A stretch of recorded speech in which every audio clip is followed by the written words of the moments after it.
बिस्मिल्लाहिर्रहमानिर्रहीम। अस्सलाम वालेकुम नाज़रीन, मैं तवक्कुल हुसैन हूँ। आप देख रहे हैं मुझे मेरे यूट्यूब चैनल के ऊपर।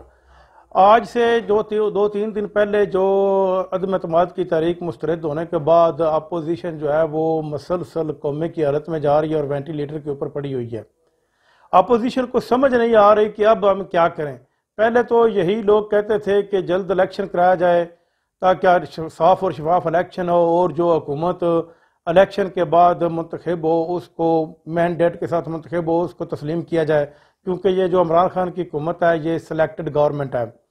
अब जबकि इमरान खान ने ये असम्बलियाँ तहलील कर दी हैं, सदर सदर आरफ अलवी ने ये कौमी असम्बलियाँ जो है कौमी यानी कि पार्लियामेंट को तहलील कर दिया है।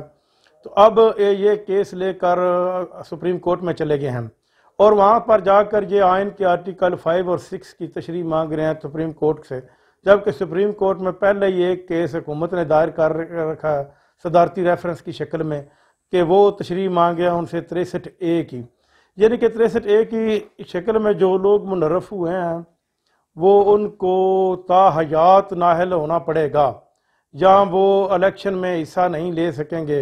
ये तशरीह तो मांग रही है हुकूमत, लेकिन दूसरी तरफ अपोजिशन भी आर्टिकल 5 और 6 की तशरीह मांग रही है।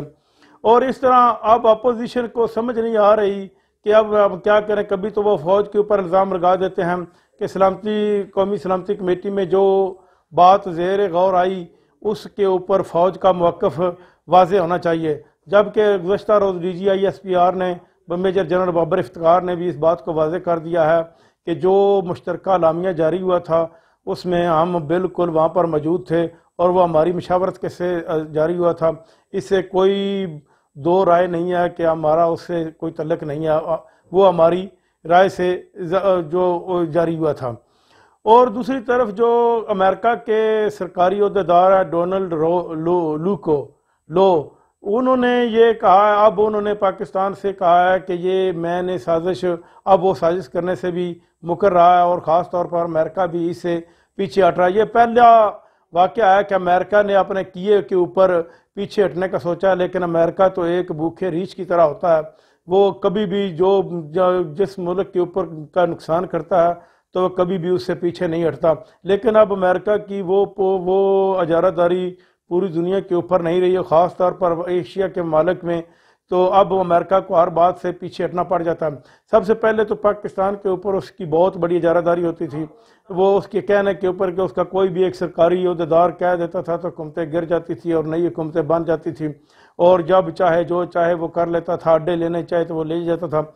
लेकिन ये इमरान खान की हुकूमत और इमरान खान की दीदा दिलेरी है कि इन्होंने जब अमेरिका को एब्सोल्युटली नॉट कहा और इसके बाद अमेरिका को समझ आ गई कि अब ये लोग वो नहीं रहे, अब ये हमारी बातें नहीं मानेंगे। अब इनकी आज़ाद खारजा पॉलिसी, इमरान खान ने मुल्क को एक आज़ाद खारजा पॉलिसी दी है।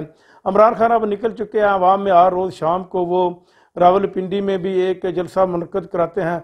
वहाँ पर जो मुनर्रफ MP हैं, जो मुस्लिम लीग नून ने उनको एक होटल में बंद कर रखा है, उसके बाहर भी लोग काफ़ी तादाद में जमा हुए थे और वहाँ पर भी एक जलसा हुआ था, जबकि वो मुनर्रफ MP को ये शर्म भी नहीं आती कि वो उन्होंने तरीके इंसाफ के टिकट के ऊपर कामयाबी हासिल की थी और अब वो अपना वोट बेचने जा रहे हैं मुस्लिम लीग नून को। और इसमें ख़ास तौर पर वो लेडीज़ भी शामिल हैं जो खैराती सीट के ऊपर मुंतखब होकर आई थी, यानी कि वो सिलेक्टेड होकर आई थी, वो इलेक्टेड नहीं थी और वो भी अपना वोट बेच रही हैं। ये किस किस्म की जमहूरियत है जिसमें एक पार्टी के ऊपर मुंतखब होने वाला आदमी अपना वोट दूसरी पार्टी को बेच देता है।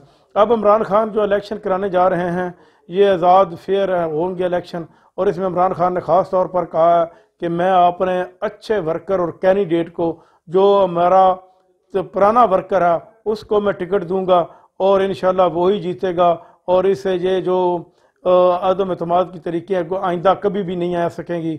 और मैं एक ऐसा कानून बना दूंगा कि अगर मेरी पार्टी के टिकट के ऊपर जीत कर आने वाला किसी और पार्टी को वोट ही नहीं दे सकता, उससे पहले हम उससे ये हलफनामा ले लेंगे।